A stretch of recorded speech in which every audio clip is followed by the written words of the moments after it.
Hello दोस्तों। आज की इस वीडियो में हम देखेंगे कि जब हम पूरी की पूरी मशीन ना बेच के उसका कुछ पार्ट बेच देते हैं तब हम मशीनरी अकाउंट किस तरीके से बनाते हैं। तो जैसा कि आप देख रहे हो हमारे सामने एक क्वेश्चन है जिसमें मशीनरी का 1/3 पार्ट बेचा गया है। तो इसकी अकाउंटिंग कैसे करते हैं वो देखते हैं। तो जब भी आप डेप्रिसिएशन का क्वेश्चन पढ़ोगे, डेप्रिसिएशन मशीनरी अकाउंट बनाने के लिए बोला जाएगा, तो सबसे पहले हम क्वेश्चन की एक टाइमलाइन बना लेंगे, एक समरी बना लेंगे, जिससे हमें उस क्वेश्चन की पूरी अंडरस्टैंडिंग हो जाए। प्लस क्रोनोलॉजिकल ऑर्डर में कब कौन सी ट्रांजैक्शन हुई है वो भी चीज़ें हमें आसानी से समझ में आ जाए। तो चलिए स्टार्ट करते हैं। नॉर्मली आपको जब मशीनरी अकाउंट बनाने के लिए बोला जाएगा तो 3 या मैक्सिमम 4 साल के लिए वो अकाउंट बनाने के लिए आपको बोलेगा। इस क्वेश्चन में हमें 3 साल का अकाउंट बनाने के लिए बोला गया है। A company whose accounting year is a financial year purchased on 1 जुलाई 2015। तो पहली ट्रांजैक्शन हमारी हुई है 1 जुलाई 2015 को। तो हमारा साल कब स्टार्ट होगा? 1/4/15 को, और ये हमारा साल खत्म होगा 31/3/16 को। इसी तरीके से हमारा अगला साल खत्म होगा 31/3/17, फिर 31/3/18। और जो पहली मशीन हमने खरीदी है वो खरीदी है यहाँ पे। हमने मशीन परचेज की है तो यहाँ पे मैं M1 का नाम दे देता हूँ, और हमने ये मशीन खरीदी है 30,000 रुपीज़ की। तो यहाँ पे लिख देते हैं M1 और M1 के साथ लिख देते हैं 30,000।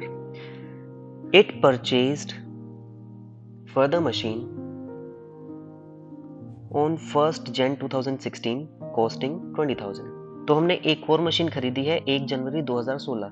तो ये इसी साल की बात की जा रही है। यहाँ पे हमारी डेट थी 1 जुलाई, और यहाँ पे हमारी डेट है 1 जनवरी। यहाँ पे हमने एक दूसरी मशीन खरीदी है जिसकी कॉस्टिंग थी हमारे पास 20,000 रुपये। फिर आगे उसने लिखा है and on 1 October 2016 costing rupees 10,000। 1 अक्टूबर 2016। तो ये हमारी मशीन आएगी यहाँ पे। इसको हम नाम दे देते हैं M3। 1 10 16। M3 हमने खरीदी है 10,000 रुपये की। फिर आगे क्वेश्चन में लिखा है ऑन 1 अप्रैल 2017। मतलब बात कहाँ की जा रही है? तीसरे साल के स्टार्टिंग की बात की जा रही है, 1 अप्रैल 17 की। यहाँ पे लिखा है 1/3 of the machinery installed on 1 जुलाई। मतलब इस पहली मशीन की बात कर रहा है, इसका 1/3 part became obsolete and was sold for 3,000। मतलब यहाँ पे जो हमारे पास 30,000 की मशीन थी उसका 1/3 पार्ट हमने बेच दिया है। हमारे पास अभी भी उसका कितना पार्ट बचा है? 2/3 पार्ट बचा है। Show how machinery account would appear in the books of the company, it being given that machinery was depreciated by fixed installment method। इसको हम स्ट्रेट लाइन मेथड भी बोलते हैं। मतलब नॉर्मली स्ट्रेट लाइन मेथड ही आपको लिखा मिलेगा, लेकिन यहाँ पे बोला है फिक्स्ड इंस्टॉलमेंट मेथड, तो इसका मतलब भी वही होता है। और डेप्रिसिएशन का रेट है हमारा क्या? 10% per annum. What would be the value of machinery on 1 अप्रैल 2018। तो उसने हमें वैल्यू पूछी है कि टोटल हमारे पास मशीन 1/4/18 को कितने रुपए की होगी। तो मतलब जो हमारा यहाँ पे बैलेंस सीडी आएगा, सेम वैल्यू हम नेक्स्ट ईयर के लिए ट्रांसफर करेंगे, वो हमारा बैलेंस बीडी बनेगा। तो हमें यहाँ पे 3 साल के अकाउंट बनाने हैं। तो क्वेश्चन हमें समझ में आ गया है, तो चलिए अब अकाउंट बनाना स्टार्ट करते हैं। और जैसे आपको पता है मशीनरी अकाउंट हम बनाते हैं तो वही मतलब 3 जो हमारे वर्ड होते हैं, that particular amount, that particular amount. एक होती है डेबिट साइड जो कि लेफ्ट साइड होती है, एक होती है हमारी क्रेडिट साइड जो कि राइट साइड होती है। चलिए क्वेश्चन शुरू करते हैं बनाना। तो सबसे पहले जब आप अकाउंट बनाओगे तो सबसे पहले तो आप बीच वाली लाइन खींचना, ताकि अकाउंट के 2 साइड इक्वल इक्वल आ जाए आपकी। फिर उसके बाद हम लाइन खींचेंगे अमाउंट वाली। उसके बाद हम एक लाइन खींचेंगे डेट के लिए। डेट के लिए एक यहाँ पे हम छोटा भी छोड़ सकते हैं, वो आपके ऊपर डिपेंड करता है। फिर एक अमाउंट वाली लाइन यहाँ पे, अमाउंट। इस साइड एक डेट का कॉलम, बीच में जो हमारा बच जाएगा वो हमारा बच जाएगा डेट का और पर्टिकुलर्स का, इस तरीके से। तो यहाँ पे हम लिखेंगे मशीनरी अकाउंट, और यहाँ पे आ जाएगा that particular amount, that particular amount. तो जब हमने टाइमलाइन बना ली है तो सबसे पहले चलो अब हम देखते हैं। सबसे पहली ट्रांजैक्शन जो है हमारी वो है 1 जुलाई को।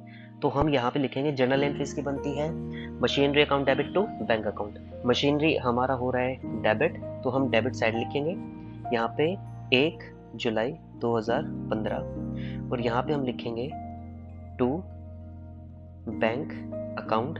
अपनी समझ के लिए हम लिख देंगे यहाँ पे M1 ताकि इससे हमें पता चल जाएगा कि ये पहली मशीन हमने लिखी है। यहाँ पे हम लिख देंगे 30,000 रुपीज।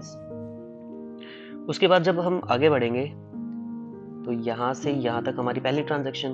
उसके बाद हमने 1 जनवरी को एक और मशीन खरीदी है, तो यहाँ पे हम रिकॉर्ड करेंगे 1 Jan 16 टू बैंक अकाउंट और अपनी समझ के लिए लिख लेंगे M2। मशीनरी अकाउंट में आप इस साइड जरूरी नहीं है कि हर बार टू और बाई लिखा वर्ड यूज किया जाए। आप ये हटा भी दोगे तो इसमें कोई फर्क पड़ेगा नहीं, मतलब नंबर वैसे काटते नहीं है। तो यहाँ पे आप नॉर्मली बिना टू के भी लिख सकते हैं और यहाँ पे बिना बाई के भी लिख सकते हैं, मतलब डायरेक्टली लिखा जा सकता है। उसके बाद हमारी ट्रांजेक्शन क्या हुई, उसके बाद हमारा ईयर एंड हो गया, तो पहला साल हमारा खत्म। तो जब भी हमारा ईयर एंड होता है तो हम मशीनरी पे लगाते हैं डेप्रिसिएशन, जिसकी जर्नल एंट्री बनती है depreciation account debit to machinery. अच्छा, ये 20,000 की खरीदी थी, ये तो लिख देंगे। उसके बाद हम 31 मार्च 16 को हम लगाएंगे डेप्रिसिएशन अकाउंट। इसकी जर्नल एंट्री बनती है depreciation account debit to machinery. तो मशीनरी अकाउंट हमारा क्रेडिट होगा तो हम इस साइड शो करेंगे। यहाँ पे लिखेंगे M1 और उसके बाद M2। दोनों मशीनों पे हम अलग अलग डेप्रिसिएशन लगा के दिखा देंगे। डेप्रिसिएशन का रेट था हमारा कितना, 10%। तो पहली मशीन पे जो कि हमने खरीदी थी 30,000 की, इस पे डेप्रिसिएशन लगेगा 10% का, तो एक साल का होता पूरा कितना, 3,000। लेकिन हमने ये यूज की है 9 महीने के लिए, तो उसका हमारा डेप्रिसिएशन हो जाएगा 2250। और जो दूसरी मशीन है 20,000 वाली, इसका बनता है 10% 2,000 रुपये, लेकिन ये हमने यूज किया सिर्फ 3 महीने के लिए, तो इसका डेप्रिसिएशन लगेगा सिर्फ और सिर्फ 500 रुपये। दोनों को टोटल करेंगे तो आ जाएगा हमारा 2,750। इसको हम बाहर लिख देंगे। अब सारी ट्रांजैक्शन हमारी हो गई इस साल की। अब हम लिखेंगे बैलेंस CD सेम डेट पे, जो कि हमारी बैलेंसिंग फिगर आती है। तो यहाँ पे हम लिखेंगे M1 M2, टोटल वैल्यू बाहर। नॉर्मली इसकी बैलेंसिंग की जाती है। बैलेंसिंग कैसे करते हैं, पहले दोनों साइड से देखा जाता है बड़ी साइड कौन सी है। तो इस साइड है हमारा 50,000, इस साइड भी कितना शो करेंगे, 50,000। अब देखो बैलेंसिंग फिगर तो हमारे पास आ गई 47,250। यहाँ से हमें ये पता चल रहा है हमारे मशीन का बैलेंस कितना है एक साल बाद, 47,250। लेकिन इंडिविजुअल मशीन के बैलेंस को जानने के लिए आप इसको अलग अलग तरीके से भी लिख सकते हो। अलग अलग कैसे लिखा जाएगा मैं आपको दिखा देता हूँ। पहली मशीन हमने कितने की खरीदी थी, 30,000 की, और यूज कितने की 2,250। तो इसकी जो वैल्यू है 31 मार्च 2016 को वो आएगी 27,750 रुपये। इसी तरीके से दूसरी मशीन 20,000 की हमने खरीदी थी, 500 रुपये का डेप्रिसिएशन, तो ये बचेगी 19,500। टोटल करोगे तो वही हमारा 47,250 आ जाएगा। अब इस क्लोजिंग बैलेंस को, जो कि हमारा 31 मार्च 2016 को है, इसको बना देंगे नेक्स्ट ईयर 1 अप्रैल 16 का ओपनिंग बैलेंस, जिसको हम लिखेंगे यहाँ पे बैलेंस BD के नाम से। यहाँ पे आपको अलग अलग मशीन की वैल्यू दिखाने की जरूरत नहीं है। अगर मुझे वैल्यू चाहिएगी तो मैं पीछे यहाँ से इसको देख सकता हूँ, 47,250। अब वापस से अपनी टाइमलाइन में चलते हैं। तो इस साल हुआ क्या है, यहाँ से हमारा साल स्टार्ट हुआ। तो साल के बीच में 1 अक्टूबर 2016 को हमने एक और मशीन खरीदी जिसका नाम है M3। तो यहाँ पे लिखेंगे 1 10 16, यहाँ पे फिर से बैंक अकाउंट, अपनी समझ के लिए लिख देंगे M3, और कितने की खरीदी है हमने, 10,000 रुपये की। उसके बाद वापस से टाइमलाइन में आते हैं। टाइमलाइन में फिर लिखा है कि ये फिर हमारा साल खत्म हो गया, तो जब भी हमारा ईयर एंड होता है तो हम क्या करेंगे, हम डेप्रिसिएशन लगाएंगे। तो डेप्रिसिएशन लगाने के लिए यहाँ पे लिखा जाएगा 31 मार्च 17, यहाँ लिखेंगे हम डेप्रिसिएशन अकाउंट M1 M2 और M3। M1 हमने खरीदी थी 30,000 की, और इस साल हमने पूरी यूज की है पूरे साल, तो पूरा का पूरा डेप्रिसिएशन 3,000। दूसरी वाली मशीन पे डेप्रिसिएशन लगेगा 2000 क्योंकि वो हमने 20,000 की खरीदी थी। और स्ट्रेट लाइन मेथड में ये चीज़ याद रखना, डेप्रिसिएशन हमेशा कॉस्ट पे लगाया जाता है, मतलब जितने में हमने खरीदी थी। तीसरी मशीन हमने खरीदी थी 10,000 की, तो उसका 10% बनता है 1000 रुपये, लेकिन हमने सिर्फ आधे साल यूज़ की है तो उसका डेप्रिसिएशन आएगा 500 रुपये, तो टोटल डेप्रिसिएशन आएगा 5500 रुपये। उसके बाद हम इसका लिखेंगे बैलेंस CD इस साल का, M1, M2 और M3। फिर बैलेंस CD जानने के लिए यहाँ पे अकाउंट को किया जाएगा क्लोज। इस साइड बनता है 57,250, यहाँ पे भी सेम लिख देंगे 57,250। लेकिन इंडिविजुअल मशीन की वैल्यू जानने के लिए कैसे कैलकुलेट करेंगे, जितनी उसकी ओपनिंग वैल्यू थी हमने कितना यूज़ कर लिया माइनस करके डायरेक्टली उसकी वैल्यू लिखी जा सकती है। लेकिन इसमें तो हमारी 2 मशीनें इंक्लूड है, तो इसका बैलेंस कहाँ से पता चलेगा, वो पता चलेगा यहाँ से। तो हमारे पास M1 थी कितने की, 27,750 की, 3,000 हमने यूज़ कर ली, तो इसकी वैल्यू बचेगी 24,750 रुपये। दूसरी मशीन की वैल्यू क्या थी हमारे पास, 19,500 रुपये, हमने यूज़ कितने की कर ली, 2,000, तो इसकी वैल्यू बचेगी 17,500 रुपये। तीसरी मशीन है हमारे पास जो कि 10,000 की इस बार खरीदी है, उस पर डेप्रिसिएशन लगाया 500 रुपये का, तो इसका ये हमारी वैल्यू आएगी कितनी, 9,500 रुपये।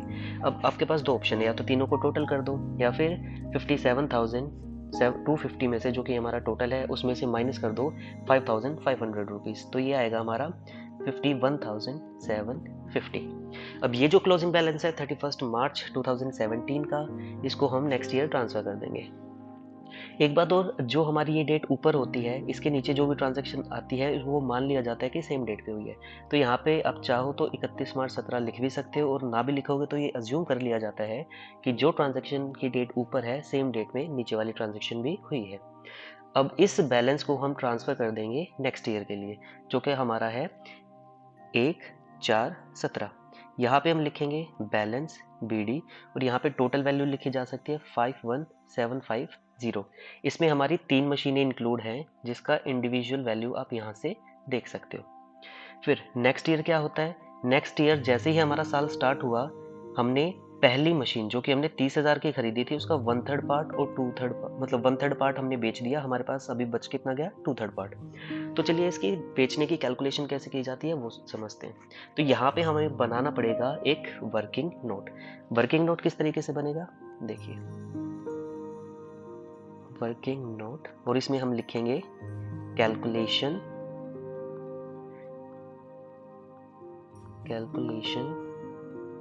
ऑफ प्रॉफिट और loss on sale of machinery.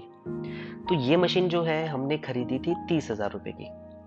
अब देखो हमने 2 साल यूज करके बेची है, तो यहाँ से तो हमें डायरेक्टली पता चल जाएगा, अगर 30,000 की खरीदी है तो इसका 2/3 पार्ट बनता है कितना, 20,000।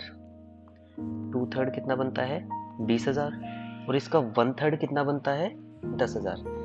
लेकिन क्या डायरेक्टली हम इस 10,000 को जितने में हमने बेची है, जो कि है कितने में बेची थी हमने, यहाँ से देखते हैं 3,000 रुपये में बेची थी, तो क्या मैं डायरेक्टली 10,000 में से 3,000 माइनस करके 7,000 का लॉस लिख सकता हूँ, नहीं, क्योंकि जो 3,000 जिस डेट को हमने बेची है वो है 1 अप्रैल 2017, और जो ये परचेज की थी हमने वो 2 साल पहले परचेज की थी, तो हमें पहले इसकी बुक वैल्यू देखनी पड़ेगी। तो जो 10,000 की है ये तो आ गई हमारी कॉस्ट। अब इनकी बुक वैल्यू तो हमें पता है, कब तक की पता है, 1/4/17 की बुक वैल्यू पता है, जो कि है टोटल थी 51,750, लेकिन इसमें हमने M1 की बात कर रहे हैं तो M1 है 24,750।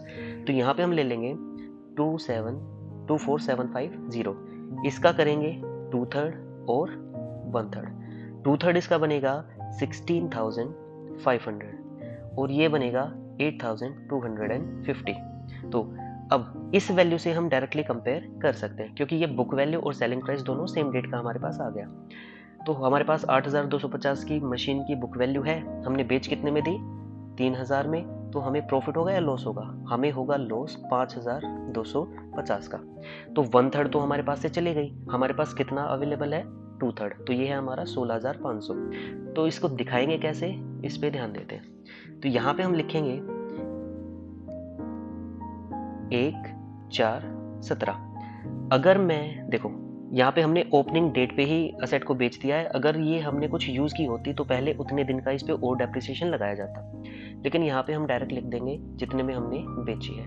बैंक अकाउंट 3000, और हमें क्योंकि हो रहा है लॉस तो यहाँ पे वर्ड यूज़ किया जाएगा लॉस ऑन सेल अकाउंट।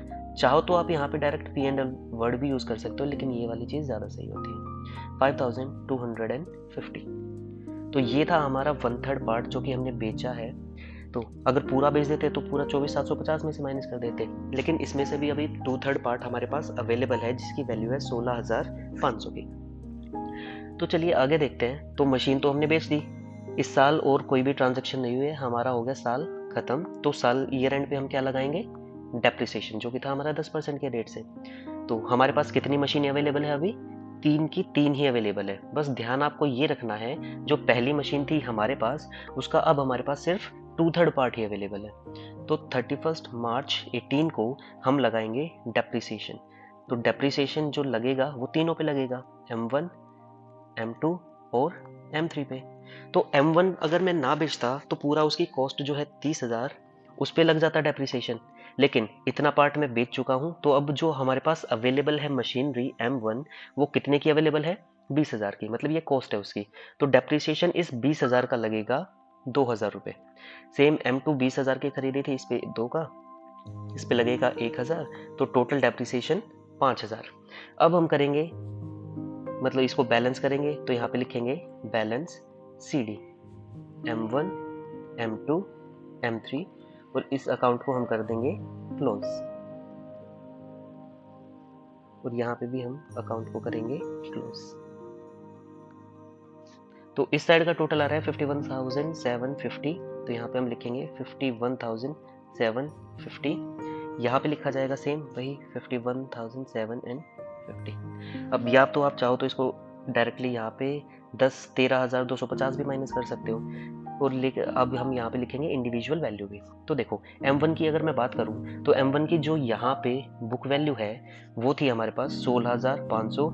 इसी में से हम ये 2,000 का डेप्रिसिएशन माइनस करेंगे, तब यहाँ पे लिखेंगे 14,500। हमारे पास यहाँ पे M2 थी कितने की, 17,500 की। 17,500 में लगाएंगे 2,000 का डेप्रिसिएशन तो बचेगा 15,500। और M3 जो है हमारे पास 9,500 की है, 1,000 रुपये का डेप्रिसिएशन लगेगा तो 8,500। अब आप इसका टोटल करोगे अगर, तो जैसे ये है हमारा 10,250, मतलब 13,250। 51,750 में से माइनस हम करेंगे 13,250, तो हमारी वैल्यू आएगी 38,500। अब ये जो वैल्यू है हमारी, इस वैल्यू को हम नेक्स्ट ईयर के लिए ट्रांसफर कर देंगे। और क्वेश्चन वाले ने भी हमसे ये पूछा था कि 1 अप्रैल 2018 को वैल्यू कितनी है, तो डायरेक्टली हम लिख सकते हैं कि 1/4/18 को हमारी वैल्यू है मशीन की 38,500। तो ये था हमारा मशीनरी अकाउंट। तो उम्मीद करता हूँ कि आपको समझ में आया होगा कि किस तरीके से हमने ये अकाउंट बनाया है। इसको बनाने का एक तरीका और है, लेकिन वो हम दूसरी वीडियो में डिस्कस करेंगे। तो अगर कोई डाउट हो तो आप कमेंट कर सकते हो, और अगर किसी आप स्पेसिफिक क्वेश्चन पे वीडियो चाहते हो तो आप कमेंट कर सकते हो, मैं आपको वो वीडियो बना के भेज दूंगा। इसका चाहो तो आप सॉल्यूशन और क्वेश्चन का स्क्रीनशॉट भी मैं साथ में दे देता हूँ इसका, इस तरीके से। तो चलिए अगली वीडियो में मिलते हैं, बाय बाय।